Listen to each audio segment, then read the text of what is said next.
Cheat Code Support Strategist by myheadinthecoudsnotcomingdown.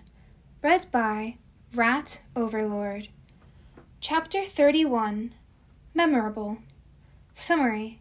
The cavalry battle begins. Uraraka watched nervously as Hitoshi tied the headband across his forehead.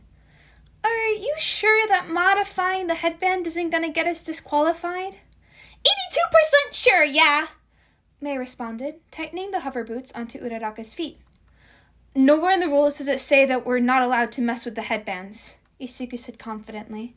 And honestly, considering the setup of the sports festival, we're actually encouraged to use quirks and support items on them. So as long as we keep it visible in accordance with what Midnight said, we should be fine. Hitoshi put a sympathetic hand on Uraraka's shoulder. It was going to take some time for her to get used to the way his kidnappers did things, but she was doing remarkably well so far, considering the circumstances. Just go along with it. He shrugged. My kidnappers are hardly ever wrong, and if something happens, well, Midoriya is Nezu's favorite, so he'll let him get away with anything. That's not... Midoriya blushed bright red and tried to hide his face. He doesn't like me that much, and he's the principal, so he has to be unbiased. And for the last time, we didn't kidnap you, Shinso! Sounds fake, but okay. Hitoshi smirked and elbowed Uraraka until she started giggling. Well, Uraraka shook her head in disbelief. Even if this goes horribly wrong, it'll definitely be interesting. That's the spirit, floaty girl! Mei grinned and stood. The true goal of the sports festival is marketing! So even more than winning, our goal is to be memorable. Oh, they're definitely going to remember us, Hitoshi said dryly. It's just a question of whether or not that's a good thing. Uraraka was about to say something else, but they were interrupted by Midnight taking the stage again. Riders, mount your horses! Hitoshi watched as Mei's crazed smile got slightly more wild, and both Midoriya and Uraraka got scarily determined looks on their faces. He still wasn't quite sure how he ended up with friends like these, but he couldn't help but be grateful that he was on their side. As much as Midoriya might try to deny it, they really were impossible to stop once they set their minds on something. It was weird being a rider as the tallest member of the group.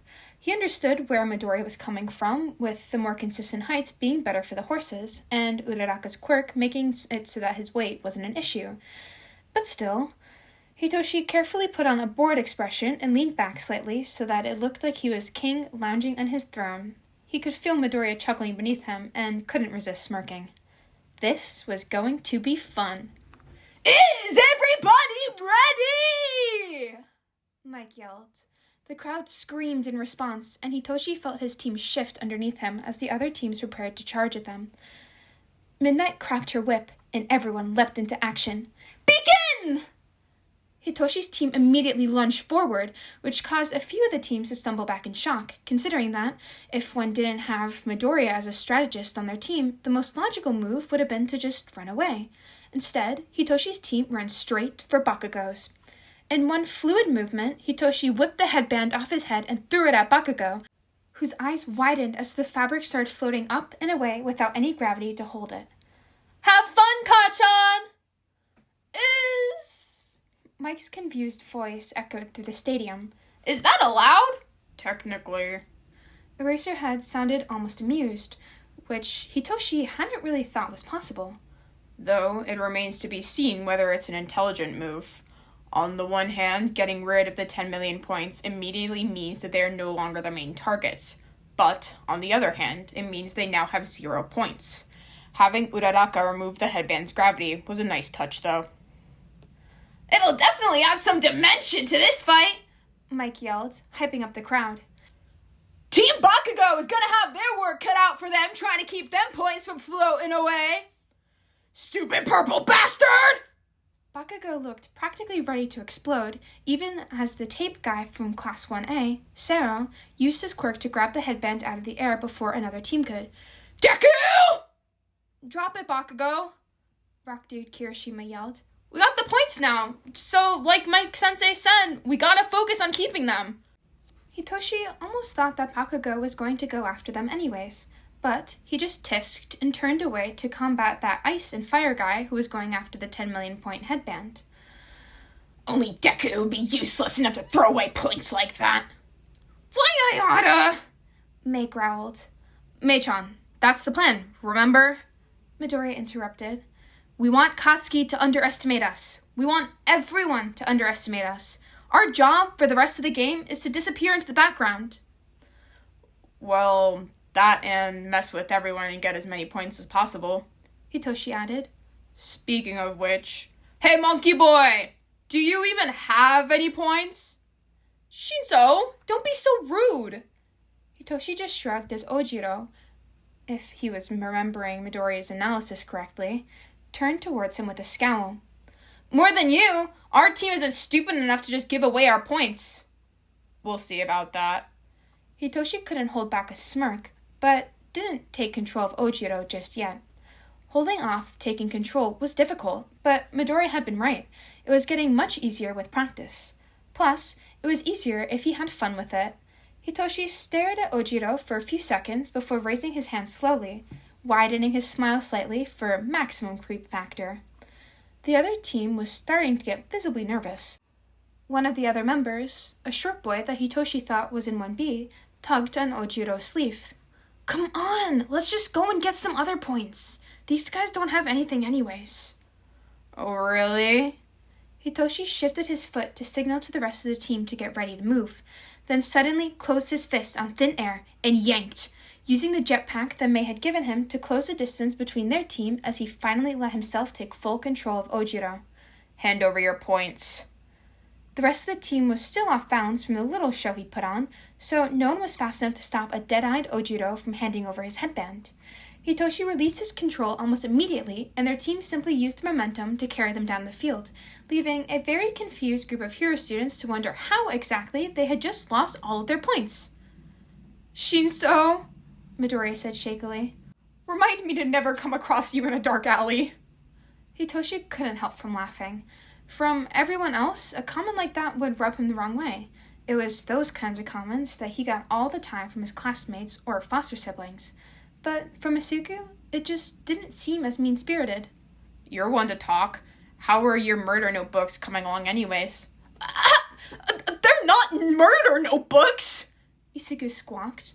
Uraraka, don't let Shinzo scare you. My notebooks are just analyses of a couple people's quirks. Along with their strengths, weaknesses, and what babies we could use to destroy them! Mei finished gleefully. They're amazing! Uraraka's eyes were wide, and she looked slightly overwhelmed, which Hitoshi found extremely amusing. He almost felt bad, but then he remembered his first day of being kidnapped by the Chaos Duo and figured he'd earned the right to laugh. Alright, enough scaring the one Hero Corps student willing to team up with us. Who are we going after next? Their group looked around the field. Bakugo still had the 10 million point headband, but Todoroki's team was giving him a run for their money, considering that a good half of the field was now covered in ice. Several teams had gotten caught up in the crossfire and were currently frozen to the ground, which Hitoshi planned on taking full advantage of. Isuku's face lit up as he came to the exact same conclusion. So, Shinso, how do you feel about a captive audience? I think I can give it a try. Hitoshi smirked. Our best bet is to go after the lowest point values first, right? Quantity over quality? Right! Isuku smiled. That way, we stay under the radar and don't risk catching the attention of the frontrunners. That seems kind of sneaky, Uraraka said nervously. Oh, it is, Isuku agreed. But heroes like Edgeshot have gotten to the top of the ranks by being sneaky. Sometimes what decides a fight isn't someone's strength, but what weaknesses their opponents are willing to take advantage of. Hence why we're taking advantage of everyone's hyper-focus on the 10 million points, especially during the first part of our plan, Hatsume said. Ooh! Who's first? Well, what about that team from 1B? Hitoshi suggested. Midoriya, quirks, limb separation, glue, and quite literally speaking words into existence, Midoriya responded. Good choice! Just make sure you don't only focus on the rider, because while she could steal the headband back by detaching a hand or something, in this case, the horses are objectively the bigger threat to our mobility. Hitoshi nodded, and they made their way over to their next target. Hey, do you need help? The girl looked at her teammates hesitantly, probably nervous about their kindness being a trap. It was, of course, but she obviously didn't know that she'd already fallen into it. It's no big deal, Hitoshi said kindly. I mean, we're not hero students, so we aren't really planning on getting that far in the festival, you know? The kid in the front, the one with the glue quirk, if Hitoshi was right, visibly relaxed. Oh, cool. Yeah, we could really use the help if you're not going to steal our headband or something. Don't worry, May piped up happily. we're not going to steal it. Uraraka elbowed her and shot her a warning look, but Hitoshi was already deciding what red herring to use this time. He leaned over and grabbed the other rider's shoulders. Sorry, I just need to steady myself so I don't fall. May's got that new flamethrower she wants to try out. He turned to the last member of the other team. You're not afraid of fire, are you? No. The guy didn't really have a head in a traditional sense, but he seemed like he was shaking the emoji currently floating above his shoulders. Just be careful. Of course. Hitoshi grinned and leaned down to grab both of their horses' shoulders. Oh, and thanks, by the way. He took control of all three of them, letting out a sigh of relief as the pressure in his skull decreased. Give us your headband. Oh, and May, can you melt them out? We did promise, after all. May laughed and used a surprisingly tame stream of fire to melt the ice around their feet as Hitoshi tied the headband around his head and turned back to his team.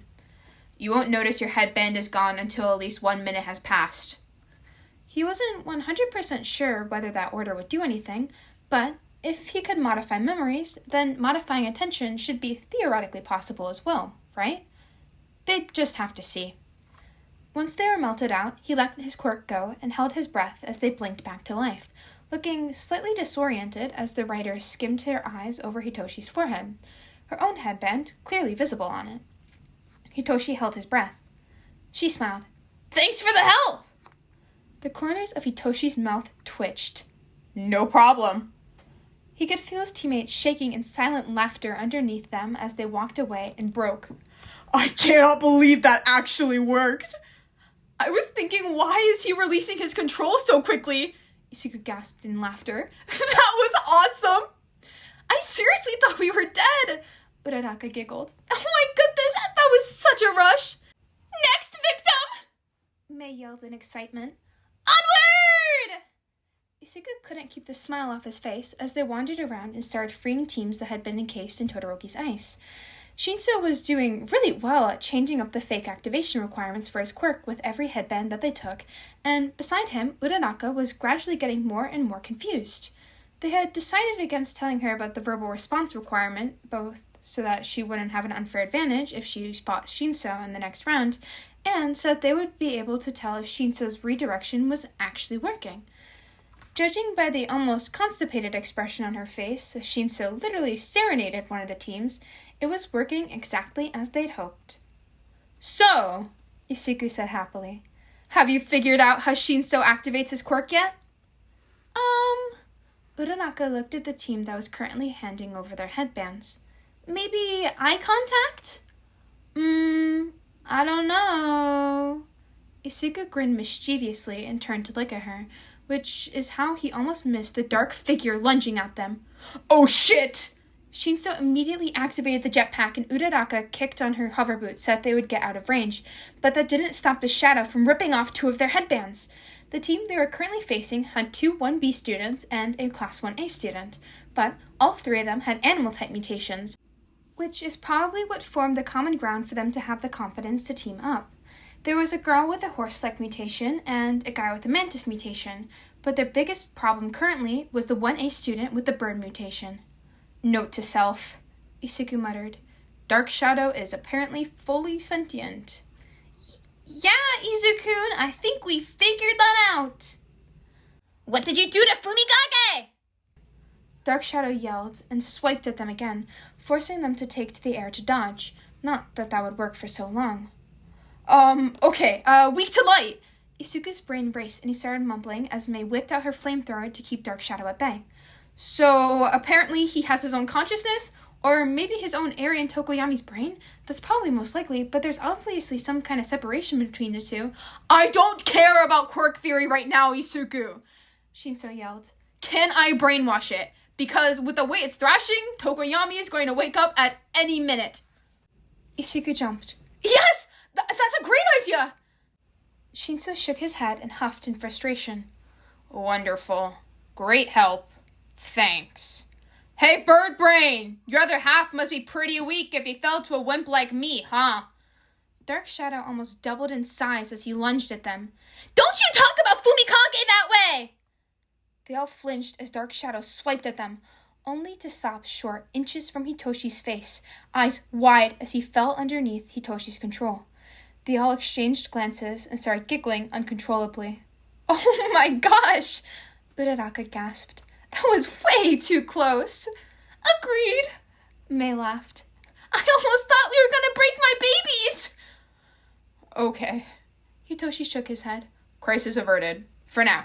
Wow, that was some quirk. I almost wish we had it on our team. I mean, you kind of do at this point, right? Uraraka asked. Or does your quirk not work for that long? Isuku looked between Uraraka and Shinso, and then smiled and shrugged. I mean, why not? That's rude, Midoriya. Shinso grumbled. I'm not going to take control of a whole other team. As long as we leave them enough points to pass, they'll be fine. May dismissed. And you can give them back control for the last few minutes anyways. There was a moment of tense silence before Shinso sighed. Get as many headbands as you can safely. The mutant team rushed to obey Shinso's orders, and he shook his head. If this bites us in the ass, I'm blaming the hero. Uraraka squawked indignantly. Hey! Go ahead. Isuku smiled. You'd just be blaming yourself too. Or are you forgetting that you're going to be a hero by the end of this? Shinso blushed slightly and looked out over the teams that still had points. What about that guy from 1A? The one with the arms? Wait, did somebody already take his headband? And is he allowed to be his own team like that? No, Isuku said firmly. My guess is that there's at least one other student hiding inside that tent he's making with his arms. And based on the size, my assumption is that it's a 1A student. My best guess is Mineta. To their surprise, that got a groan from Uraraka. Do we have to? Mineta's such a pervert. I don't want to go anywhere near him. Oh, come on, Uraraka. I'm sorry he's not that bad, Isuku said. Uraraka huffed. Whatever, let's just get this over with. They made their way towards the compact team, and Isuku could vaguely see Mineta leaning to peek out between Shoji's arms. Oh my goodness, Shoji! Look, they've got two of the curviest girls in there! Who knew support babes had such banging bodies? Isuku almost froze in shock. Sure, Mineta was theoretically whispering, but they could still hear him! Uraraka groaned. See why no girls wanted to team up with him? Hey, Shoji, right? Shinso called out. You seem like a nice guy. Why pair up with an incel like that? Shoji muttered something that Isuku couldn't quite hear, but it was obviously enough for Hitoshi if his slight smirk was any indication. Ooh, they've got headbands! Mineta yelled. Get 'em! Isuku's team shuffled backwards as a tongue emerged from the space inside Shoji's arms. Tsu? Uraraka sounded betrayed. You're seriously teaming up with the grape? Shoji's got good defense, a voice croaked out. Tsu sent out her tongue again, and Isuku panicked for a moment as he realized that they weren't going to be able to dodge again.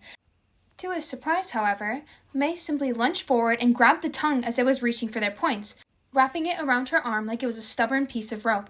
I got her! Hurry, Shinso! Whoa! Mineta poked his head out and practically salivating. I'm not usually into muscular girls, but damn! Do you think she could crush me between her thighs? Isuku's whole body tensed, and he suddenly wanted nothing more than to steal this guy's points and make him regret ever looking at a woman. How dare he talk about Mei like that? She'd work hard for those muscles! And besides, she was right there! It was like he didn't even care about the girls hearing him talking about them like that. You better be careful, Mineta! Uraraka's yell cut through the odd haze of rage and other unidentified emotions blurring Isuku's brain. You don't know what Shinso's quirk is, and, for all you know, it activates by punching you in the face! Isuku and Hitoshi both froze and looked at each other before Hitoshi got a wicked look on his face. As long as he was punched before Hitoshi officially took control, the pain theoretically wouldn't break their connection, and if it did, well, at least they'd have punched the pervert in the face, right? Hey, great boy, Hitoshi called out. Do you want me to give you her number? I heard she really likes making babies. Extra credit, Coon! May yelled. Yes! Mineta almost unseated himself in his eagerness as their team hovered off the ground and flew at him with all the speed that Shinso's jetpack could manage. His eyes widened as he realized too late that he wasn't going to be getting Mei's number. Hitoshi shook out his hand and he took control of both Mineta and Shoji. That's weirdly satisfying. Now give us your points. Tsu tried to prevent Mineta from handing them over, but Mei simply yanked on her tongue and threw her off balance for long enough for them to get the points and get away. They rushed to put some distance between them as Tsu got her tongue back and smacked Mineta, loosening Hitoshi's control. It probably wouldn't be too long before Shoji broke through as well, especially since Hitoshi was starting to get tired. Isuku checked in with the other teams. Todoroki had at some point gotten the 10 million point headband from Bakugo's team, but the two were currently fighting and trying to reverse that. Not that it would matter much in a few minutes. Bakugo's original headband was gone, and Isuku noticed that one of the 1B teams was pursuing a similar strategy and working on building up his small points. The mutant team that Hitoshi was controlling had gained a good number of headbands and was currently eyeing Todoroki's headband, which wouldn't be good since the resulting fight would definitely knock them out of Hitoshi's control. He looked back at the clock and grinned. Almost 2 minutes left, which meant that it was their time to move on to the next phase of their strategy. Shinso, call back Dark Shadow's team. Hitoshi nodded and yelled the order, and the team he was controlling immediately turned around and made their way towards them. Alright, how many points do we want to keep? For this to work, I'd say we need about half the points on the board, not counting the 10 million, Isuku said. Which headbands do they have? Tokoyami automatically spread out the headbands they'd collected, and Hitoshi did the same with his. Mei quickly grabbed the ones that they needed and shoved them into Hitoshi's hands, letting Dark Shadow keep the rest. Alright, are we ready? Ready as we'll ever be, Uraraka said. I still think this strategy is a little insane. Oh, definitely, Isuku responded. But remember, the goal isn't just to win. Hitoshi released his control on everyone he was still controlling, and Mei laughed madly as she took out a small remote and detonated tiny explosives they planted on the 10 million point headband at the beginning of the game. The headband had been floating in the air halfway between the two frontrunners when both Yaoyorozu and Sero tried to use a whip and tape, respectively, to grab it and keep it from floating away into the atmosphere. The instant Mei pressed the button, flames rushed over it, leaving nothing more than pieces of ash and fabric floating down as the loud silence filled the stadium. Isuku smiled. The goal is to be memorable. Alrighty, now it's time to move on to the bloopers. Oh, and don't forget to subscribe if you want to stay up to date on whenever I post. It was going to take some time for her to get used to the way his kidnappers did things. Oh my god. Why am I so giggly? Oh my gosh. You know, I don't think I'll ever get used to Hitoshi calling them his kidnappers. Is that allowed? Sorry, Mike. Team Bakugo is trying to have their cut work out for them. That was actual gibberish. Why pair up with an incel like that? I mean, he's not wrong. Mineta is an incel. Little shit.